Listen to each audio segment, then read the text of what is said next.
नांदेड़ में किसानों की कर्ज माफी और संपूर्ण कर्ज मुक्ति की मांग को लेकर स्वाभिमानी किसान संगठन ने चक्का जाम आंदोलन किया। नांदेड़ पुरना रोड स्थित तलनी फाटा पर हुए इस आंदोलन में किसानों ने सरकार से बिना शर्त कर्ज माफी देने की मांग की।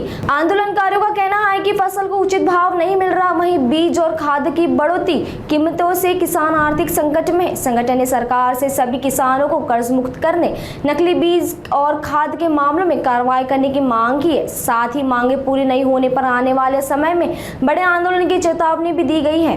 परिस्थिती चालू आहे ते सगळ्यांनाच माहीत आहे। आज आमदाराचा रेट 50 कोटी ठरलेला आहे, खासदाराचा 100 कोटी ठरलेला आहे, पण शेतकऱ्याच्या मालाचा रेटच ठरलेला नाही। कारण या शेतकऱ्याला सरकारनं एकदम असं घायल करून सोडलेलं आहे।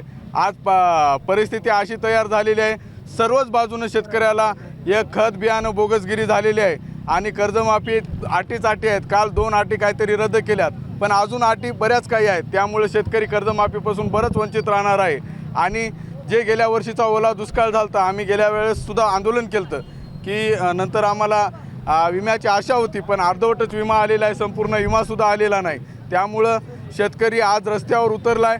फक्त आज नुसतं रस्त्यावर उतरलाय, इथून पुढचा लढा आज जर आमच्या मागण्या मान्य झाल्या, विमा खात्यावर नाही पडला, सरसकट कर्जमाफीच्या मागण्या नाही मान्य झाल्या, तर इथून पुढे आम्ही नांदेड जिल्ह्यातील एकही कार्यालय चालू राहू देणार नाहीत। कलेक्टर ऑफिसपासून ते संपूर्ण कार्यालय आम्ही बंद पाडू, हा शेतकऱ्यांचा इशारा राहील। शेतकऱ्यांच्या वतीने या ठिकाणी मोठ्या प्रमाणात रास्तारोको आंदोलन करण्यात आलेलं आहे। कारण या थापाड्या सरकारनं मागील निवडणुकीच्या पूर्वीच्या काळामध्ये जे शेतकऱ्यांना प्रचारादरम्यान आश्वासन दिले की शेतकऱ्यांचा सातबारा करू, कोरा कोरा कोरा, पण त्यावर कुठल्याही प्रकारचं त्यांनी अंमलबजावणी केली नाही। काल अधिवेशन संपलेलं आहे, कुणाही एका आमदारांनी किंवा मंत्र्यांनी या ठिकाणी शेतकऱ्यांच्या विषयी किंवा शेतकऱ्यांच्या कर्जमुक्तीविषयी काही बोललेलं नाही। म्हणून हा शेतकरी आता खवताळलेला आहे आणि शेतकऱ्यांची कर्जमुक्ती आणि शेतकऱ्यांच्या खात्यावर विमा नाही पडला तर येणाऱ्या काळामध्ये हा शेतकरी उद्रेक केल्याशिवाय राहणार नाही।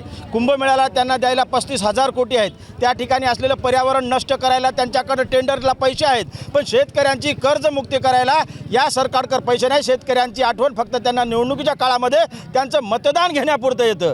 कारण आज शेतकरी हा विविध पक्षामध्ये जरी विभागलेला गेलेला असला तर शेतकरी या नावाखाली आणि शेती कसण्याच्या या धर्माखाली एकत्रित आल्याशिवाय राहणार नाही। आज ज्याप्रमाणे या ठिकाणी मी पाहतो की चक्का जाम सकाळपासून केलेला आहे, ते येणाऱ्या काळामध्ये शेतकरी हा मोठ्या प्रमाणात आंदोलन करून त्या ठिकाणी सरकारला धडा शिकवल्याशिवाय राहणार नाही।